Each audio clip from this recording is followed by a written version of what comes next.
Assalamualaikum, Bapak, Ibu, selamat pagi. Nah, saya Dr. Muda Julius Akbar dari Puskesmas Paco akan melakukan penyuluhan yakni mengenal lebih jauh hipertensi. Nah, yang pertama yang kita harus ketahui adalah apa sih itu hipertensi, Bapak Ibu? Jadi hipertensi atau tekanan darah tinggi adalah suatu keadaan di mana pada saat pengukuran menggunakan tensimeter didapatkan tekanan darah sistolik lebih dari sama dengan 140 mm air raksa dan atau tekanan darah diastolik lebih dari sama dengan 90 mm air raksa. Nah, angka pertama sistolik itu mewakili tekanan darah pembuluh darah ketika jantung berkontraksi. Sedangkan angka kedua diastolik mewakili tekanan di dalam pembuluh darah ketika jantung beristirahat. Nah, tekanan darah sendiri dapat diartikan sebagai kekuatan yang diberikan oleh sirkulasi darah ke dinding arteri tubuh sebagai pembuluh darah utama dalam tubuh. Nah, apa saja gejala hipertensi, Bapak Ibu? Tidak semua penderita hipertensi mengenali atau merasakan keluhan maupun gejalanya, sehingga hipertensi itu sering dijuluki sebagai pembunuh diam-diam atau silent killer. Nah, kalau bergejala itu sakit kepala, gelisah, jantung berdebar-debar, pusing, penglihatan kabur, rasa sakit di dada, mudah lelah, dan lain-lain. Apa saja faktor risiko hipertensi? Terbagi menjadi dua. Yang pertama tidak dapat diubah, yakni usia atau umur, terjadi perubahan fisiologis tubuh, kemudian riwayat keluarga ataupun keturunan, dan jenis kelamin, di mana laki-laki itu lebih berisiko dibanding perempuan yang belum menopause atau masih menstruasi. Yang kedua adalah faktor risiko yang dapat diubah. Apa saja itu, Bapak Ibu? Ada faktor risiko merokok, kurang makan buah dan sayur, konsumsi garam berlebih, berat badan berlebih atau kegemukan, kurangnya aktivitas fisik, konsumsi alkohol berlebih, dislipidemia, dan stres. Nah, penyebabnya itu apa saja Bapak Ibu? Ada dua ya, ada hipertensi esensial atau hipertensi primer yang tidak diketahui penyebabnya, 90% kasus, kemudian hipertensi sekunder, penyebabnya itu dapat diketahui 10% kasus. Antara lain pembuluh darah ginjal, gangguan kelenjar tiroid, dan penyakit kelenjar adrenal.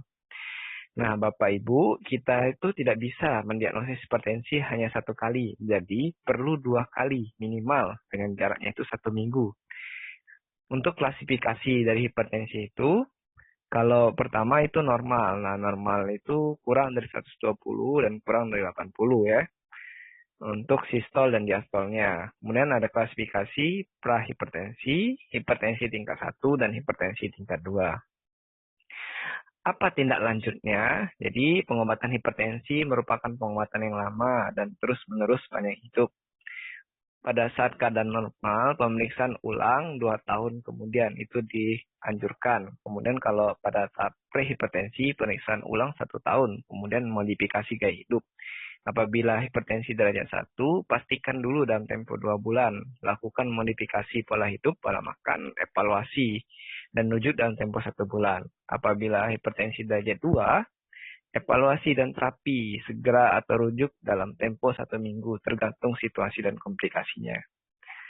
Mengapa sebenarnya hipertensi itu berbahaya? Jadi, Bapak Ibu, tekanan darah yang berlebih itu bisa mengeraskan pembuluh darah, kemudian mengurangi aliran darah dan oksigen ke berbagai organ. Nah, jika tidak terkontrol, tekanan darah itu dapat menyebabkan komplikasi seperti penyakit jantung, stroke, penyakit ginjal, retinopati atau kerusakan pada retina, jadi gangguan penglihatan, penyakit pembuluh darah tepi, gangguan saraf, gangguan cerebral atau otak.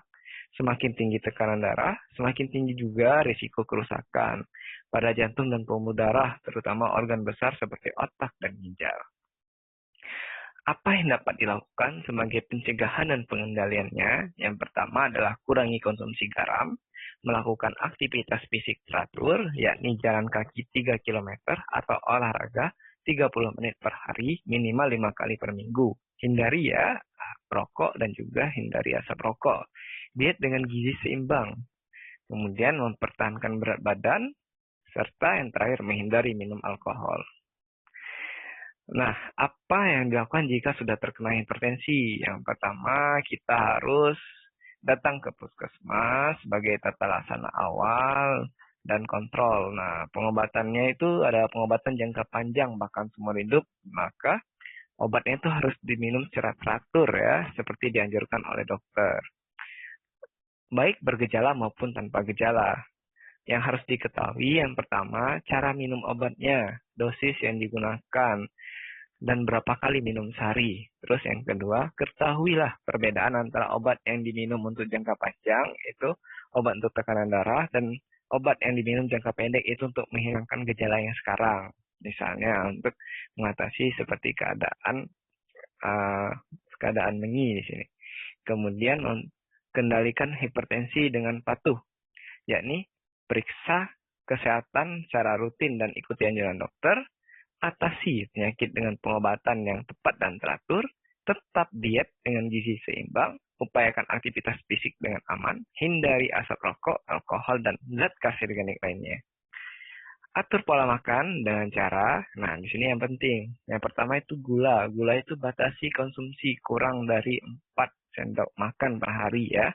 Kemudian garam, batasi garam itu kurang dari 1 sendok teh per hari. Kuranginya itu garam saat memasak, batasi makan olahan dan cepat saji. Kemudian yang ketiga adalah protein dan lemak, batasi makanan berlemak atau yang digoreng kurang dari 5 sendok makan minyak per hari.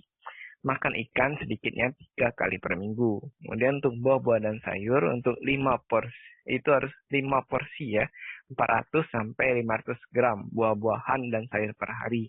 Satu porsinya setara dengan 1 buah jeruk, apel, mangga, pisang, atau 3 sendok makan sayur yang sudah dimasak. Nah, selama pandemi ini apa yang dapat kita lakukan agar lebih mengetahui terkontrol atau tidaknya tekanan darah kita? Lakukanlah ceramah, cek tekanan darah di rumah. Di mana sebelum pengecekan, usahakan dulu terlebih dahulu posisi tubuh itu rileks dalam keadaan 2-5 menit. Kemudian lakukan cek 2-3 kali dalam waktu 1 menit, akan dengan jangka waktu 1 menit agar mendapatkan variasi dari tekanan darah. Nah, alat ukur tekanan darah itu dianjurkan menggunakan anset yang dililitkan pada lengan. Gunakan alat pengukuran yang sudah tervalidasi ya.